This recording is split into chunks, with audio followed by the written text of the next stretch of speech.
What is the cello? I mean, we have some nicknames for cello. Big violin, more fiddle.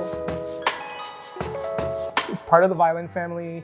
It started off its life 400 or 500 years ago as basically the church bass, which was a lot larger, or bassetto, which was also a lot larger. And then they ended up cutting down a lot of those instruments, and we got kind of the smaller cello, and the structure of it really hasn't changed in about 300 years. There was another instrument around the time called the viola da gamba, which actually has a few more strings and has frets, and the cello kind of surpassed that as the popular instrument. And of course, I'm always saying it's part of the violin family. Of course, it's one of the largest of the violins, and that means it's the coolest of the violins.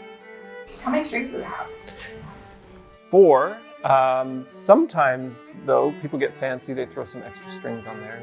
You know, some 5 and 6 string cellos. No more than that, though. In terms of acoustic wooden cello, they're all quite different in terms of varnish and shape, and the wood, like, they tend to mostly be made out of spruce and maple, sometimes spruce and poplar or willow. There are some patterns that really famous makers from the 1600s and 1700s in Italy used, and a lot of makers now base their instruments off of those patterns. So they're all slightly different. Even cellos made with those patterns will sound and play differently than the ones in the past there. The earliest cellos come from about the late 1500s. The more modern things about the cello is the end pin, which is the little spike that comes out of the bass. That came into existence sort of just a bit over 100 years ago. People used to hold the cello just with their legs. And so the end pin allows us, one, to sit a little bit easier, and also helps to project the sound a little bit more.